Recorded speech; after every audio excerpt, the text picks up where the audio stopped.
field? Are you using your talent for the glory of God? If it is one talent God give you, He know why He give you one talent. God, we're not wiser than God. It is not for us to question why God give that man certain ability and I just get one little something. If your talent is to sweep out the church, sweep it out with all your might and energy. If that is your talent, if your talent is to guard the door with all your might.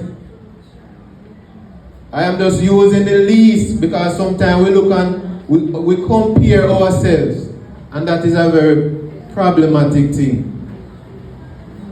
The least of all of us, whatever the talent that God give us, do not compare yourself to other people and say, oh, I can't speak, I can't go up and speak, so I can't do anything for God. I never go to university, so I can't do this and I can't do that. God examined the heart. Every single one of us have a talent.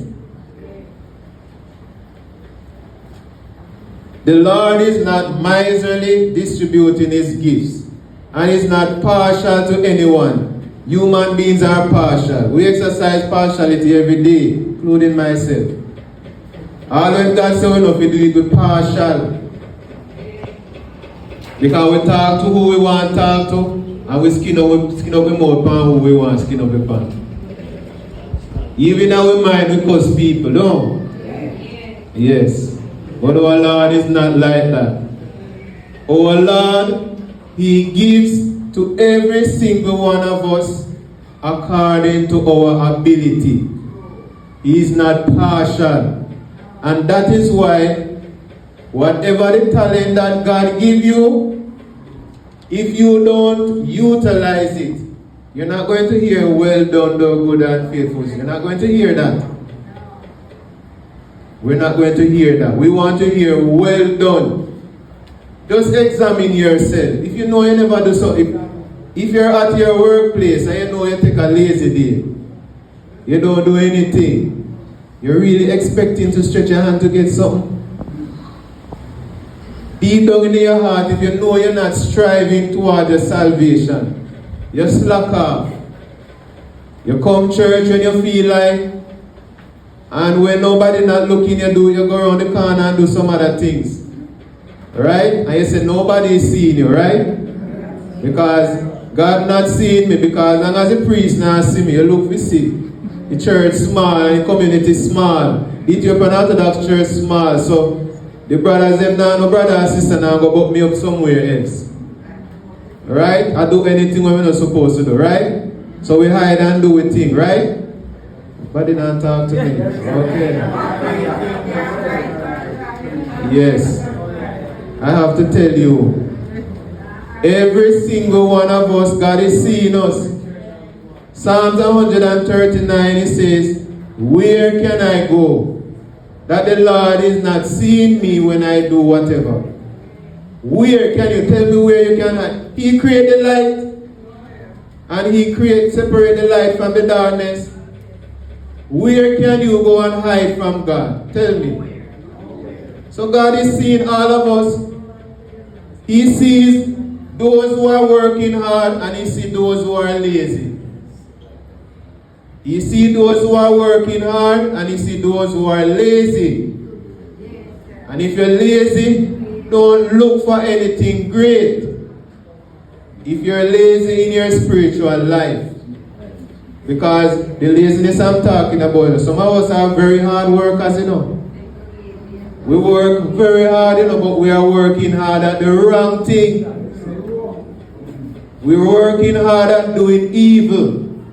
We're working hard at gossiping. We're working hard at telling lies. We're not working hard to serve God. We're not working hard to live a life so that we can come and receive the Holy Sacrament that can cleanse us. We're not working hard at building our spiritual life. We work hard at doing the wrong things. Yes. To be a good and faithful servant means you have to be steadfast and committed every single day of your life. Not sometime, not when it is convenient. Because we do things when it is convenient to us.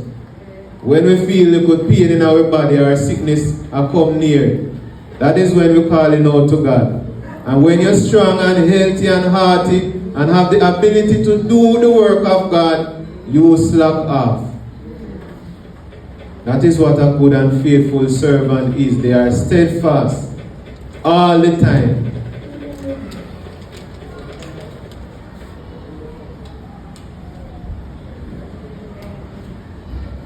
God will come and judge us according to our deeds.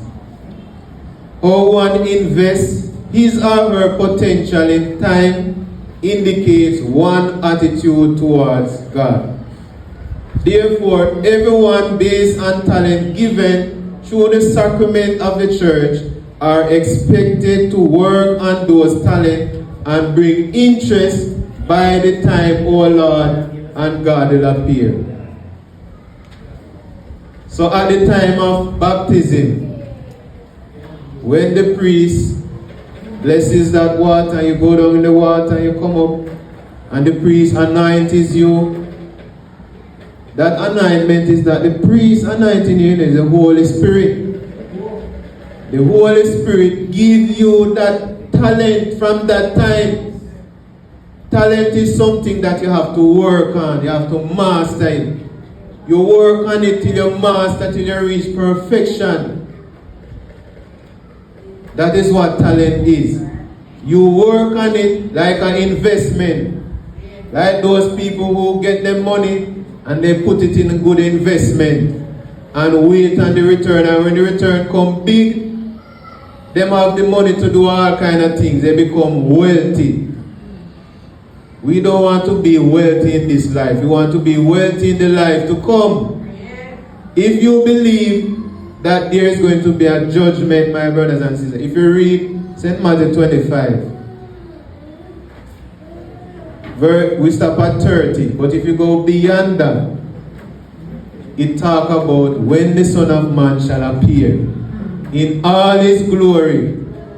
He will separate the sheep and the goat, one on his left, one on his right, and he will give them their reward.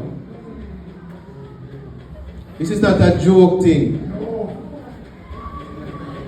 Year in, year out, we hear the message of the good servant. We hear the message of the talent. Let us not be slothful.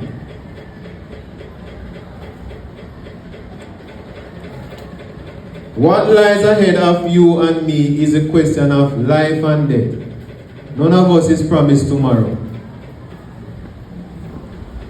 I had my program Wednesday and there's a sister that called in, and when she said someone came from Canada to Jamaica, the person said that they are going to take her out somewhere. So it's like today, he said tomorrow I'm taking you out. When he went home, he did not wake up. She reached waiting and waiting to hear a response. That individual did not wake up. What lies ahead of you and me is the question of life and death. Today is the day to work on your talent. Today is the day to pull up your socks, as I said. Today is the day to take your salvation more seriously. Not tomorrow, because nobody knows what's going to happen tomorrow. Nobody don't know what is going to happen in this week. I am here talking to you. Next week you're here, you don't see Kes Matthew. What happened? Kes Matthew is gone, you know. Just like that. And I'm using myself as an example because we are giving the message sometimes we feel we can't do. But that is promised to every single one of us. So that is why each week when you are getting these things is for us to look deeply into what it is saying. St. Severus, the Antioch comment on St. Matthew chapter 5 verse 15 to 16 and tells us that the 5 talents are faith, hope, love, patience, and peace. The 5 talents for Christian people. Every Christian individual must master faith, hope, love, patience, and peace. The Father said if we can master that, then we have mastered the Christian life. Because without these 5 things, it is hard for us to survive in this life. May our Lord, who sees all and knows all and sees our challenges, our difficulties, may He look on us. May He strengthen us. May He help us to harness our talent to the best of our ability, so that we may be able to hear, "Well done, thou good and faithful servant." In the name of the Father, the Son, and the Holy Spirit, one God. Amen.